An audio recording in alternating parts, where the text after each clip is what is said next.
من سنة فاتت تعبت ودخلت المستشفى وكله كان فجأة. كنت حاسة ساعتها ان انا مقاديفي بتتكسر واحلام كتير مشيت لها اميال مش عارفة اوصل، لان ظروفي الصحية ساعتها كان بتشكل لي عائق كبير جدا، ومش عارفة انفذ اي بلان من الخطط اللي انا كنت عاملاها علشان اوصل لاحلامي. وساعتها شخص عزيز عليا كان قال لي جملة مش قادرة انساها لحد دلوقتي في الحقيقة. قال لي ممكن يكون ربنا بيمهد لك انك تكون الشخص اللي نفسك تكونه، وحلمك يكون من نصيبك بس في الوقت المناسب. بصراحه عشان ما اكذبش عليكم، انا ساعتها كنت مفكره ان هو بيقول لي كلام انشا او دعم نفسي وخلاص، واللي ايده في الميه مش زي اللي ايده في النار. بس سبحان الله يشاء ربنا ان هو يفهمني الحكمه من التاخير ده كله دلوقتي. انتوا عارفين ان انا محاضر لغه ايطاليه وببذل مجهود كبير جدا في الكورسات بتاعتي، لان دي حلمي الكبير من زمان والسبب الرئيسي اللي خلاني اسيب المرتب الثابت والوظيفه علشان اتفرغ ليها. انا بدي كورسات لغه ايطاليه بقالي 3 سنين وما شاء الله نجحت نجاح باهر، ودرست بس 4 مستويات. ما تستغربوش، اللي عارفني كويس عارف ان انا اللي بعمل المنهج بنفسي، مش بدرس الكورسات بتاعتي من اي كتاب والسلام، بالعكس انا بقعد ليالي وايام وشهور بس علشان اعمل المنهج، بيتراجع من دكاتره ايطاليين، فلازم اخد وقت في حاجه ما تخرش الميه. وبعد ما درست لاكتر من 700 شخص من جميع انحاء العالم، وما شاء الله كورس اللغه الايطاليه فرق جدا في مستقبل ناس كتير وحقق نجاح باهر، كانت البلان الجايه ان انا احضر المستوى الخامس والسادس اللي هو البي-1 B1 وB1-2. وطبعا اتعطلت جامد عن اصدار كورس البي-1 او البي-1 بعد تحضير الدم ل6 شهور، فزعلت والله، بس كنت متأكدة ان ربنا ما بيعملش الا الخير، وكرمه كان كبير جدا في كل الكورسات اللي اشتغلتها قبل كده بفيدباكس ترفع الراس والله. وشاء ربنا يفهمني الحكمة من التأخير ده كله بس دلوقتي، لما فتح عيني على حاجات طورت من شغلي أضعاف مضاعفة وعززته بإمكانيات رهيبة ما كانتش قدام عينيا قبل كده.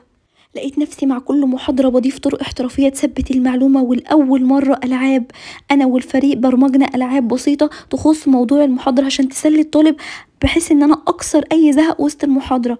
انا مش عايزاك تمل، بل عايزاك تستمتع وتتعلم اللغة من غير ما تحس ان انت زهقان او قرفان. ومش بس كده، ده لأول مرة ماتيريال الكورس ادعمها برسومات انيميشن عشان التغذية البصرية.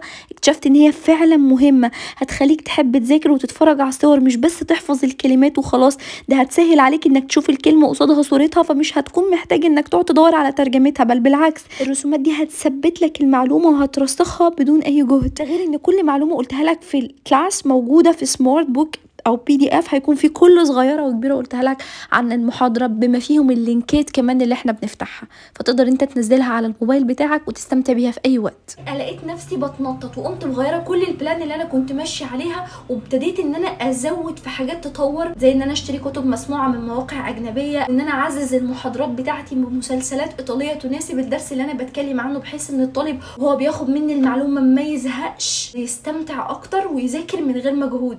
ابتديت ان انا ما اعتمدش على نفسي بس، لاني عرفت ان الاتحاد فيه قوه، وركزت على المذر تانج الايطالي، او ان انا اجيب نيتيف سبيكر يتكلموا معايا في الكورس، بحيث ان انا اعزز المحادثات اكتر واعلم الطلبه بتوعي ازاي يتكلموا كوليتشياتو ايطاليانو او بالاكسنت الايطالي.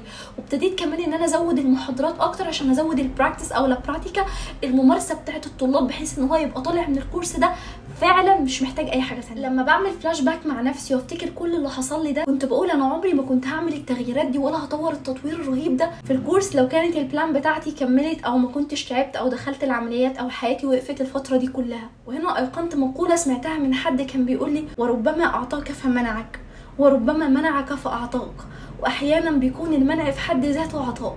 فانا راضيه، وانت كمان لازم ترضى باي حاجه كنت بتسعى لها ووقفت في وقت معين، ما دام انت عملت اللي عليك فربنا بيحاسبك على السعي ومش على النتيجه. وسبحان الله، بمجرد ما عملت التطورات دي والتعديلات دي، ابتديت ان انا اتواصل مع طلابي اللي خدوا معايا كورسات قبل كده زي الA1 والA2، وقلت لهم: يا جماعه المستوى الخامس والسادس البي جهز. يا جماعه انا لقيتهم بيحجزوا معايا من غير حتى ما يسالوني على الديتيلز، بيقولوا لي احنا معاكي قلبا وقالبا. فدي اكتر حاجه هتخليني فعلا مش ندمانه ان انا سبت الوظيفه بتاعتي علشان امشي ورا حلمي، وده اكبر جبر من رب العالمين.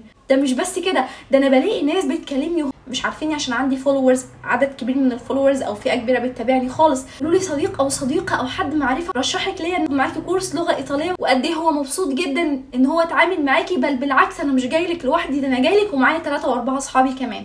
سبحان الله، يعني حد ما تبذلش معاه اي مجهود عشان تعرفوا على شغلك او تشرح له التفاصيل، وداخل وهو مقتنع تماما ان انت الشخص المناسب وان اختياره كان صح. انا بحمد ربنا على اي ابتلاء حصل لي في حياتي، واتمنى ان انا اكون وضحت لكل طالب سالني هو ليه البي اونو اتاخر او المستوى الخامس والسادس كورس لغه ايطاليه اتاخر. اديني بعلن عنه ان شاء الله هيبقى بعد العيد، وعايز تعرف عنه اي تفاصيل او تحجز فيه تقدر ان انت تشوف التفاصيل في اول كومنت. سارع بس عشان تحجز مكان، لاني فتحت الحجز من اسبوع بس وفاضل عدد محدود جدا بفضل الله. وطبعا لو انت لسه مبتدئ في اللغه الايطاليه فاكيد مش هيناسبك البي 1. متاح كورس الاونو مستوى اول وتاني من الصفر، ومتاح كورس الادويه مستوى متوسط. كل الكورسات دي متاحه وهنبدا فيها بعد العيد، ولكن العدد محدود فيها لان الحجز انا فاتحاه من فتره. ربنا يوفقكم ويسدد خطاكم. اتمنى ان قصتي اللي حكيتها لك تكون طمنتك لو حصل لك اي ابتلاء في حياتك، وحتى لو انت اتاخرت مش مهم انك توصل بسرعه، المهم انك توصل وانت راضي عن ادائك، المهم انك توصل صح.